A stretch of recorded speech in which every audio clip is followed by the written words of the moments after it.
এদিকে চট্টগ্রামের মিরসরাইয়ে জঙ্গি আস্তানা হিসেবে ব্যবহার করা বাড়ির মালিক রিদওয়ানের বিরুদ্ধে জঙ্গিদের সাহায্য করার সত্যতা পেয়েছে পুলিশ। এলাকাবাসীর অভিযোগ, 2014 সালের 5ই জানুয়ারি মিরসরাইয়ে নাশকতার ইন্ধন দিয়েছিলেন রিদওয়ান। এদিকে কুমিল্লায় আটক জঙ্গি হাসানকে 7 দিনের রিমান্ডে নিয়েছে পুলিশ। সহকর্মীদের তথ্য এবং ছবিতে দেখুন প্রতিবেদন।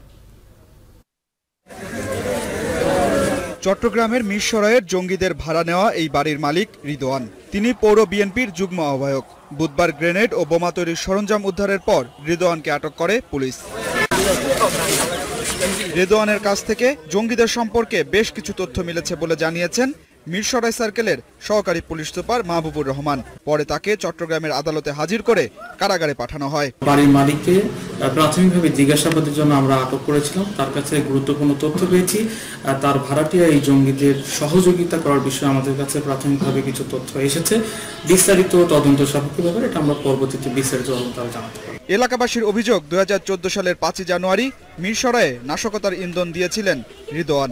আর পৌরসভা কর্তৃপক্ষ জানিয়েছে, ভাড়াটিয়ার তথ্য চাওয়ার পরও তিনি কোনো তথ্য দেননি। সমগ্র দেশব্যাপী যে নাশকতা এবং সন্ত্রাস এই হলো, সেখানে ওর পৃষ্ঠপোষকতা এবং ওদের সাথে ওর প্রত্যক্ষ পরোক্ষ যোগাযোগ সে ছিল।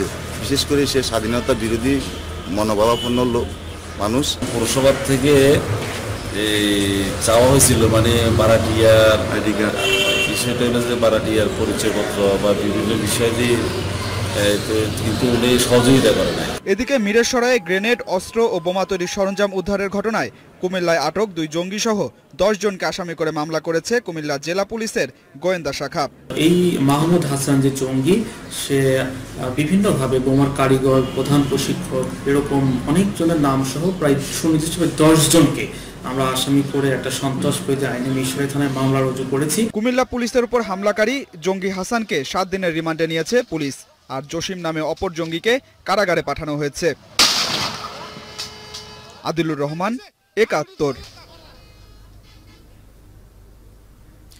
জঙ্গিবাদ দমনে অভিন্ন কর্মপন্থা তৈরি, নিজেদের মধ্যে তথ্য আদান প্রদান, অভিজ্ঞতা বিনিময়ের জন্য দক্ষিণ এশিয়া ও পার্শ্ববর্তী দেশের পুলিশ প্রধানদের নিয়ে চিফ অব পুলিশ কনফারেন্সের আয়োজন করেছে বাংলাদেশ পুলিশ। আগামী 12 থেকে 14 মার্চ 3 দিন ব্যাপী এই সম্মেলন ঢাকায় অনুষ্ঠিত হবে। সম্মেলনে 14টি দেশের পুলিশ সদস্যরা অংশ নেবেন। এর বাইরে ইন্টারপোল, ফেসবুক, যুক্তরাষ্ট্রের আইজিসিআই, এফবিআই, আসিয়ান পোলের ঊর্ধ্বতন কর্মকর্তারাও থাকবেন।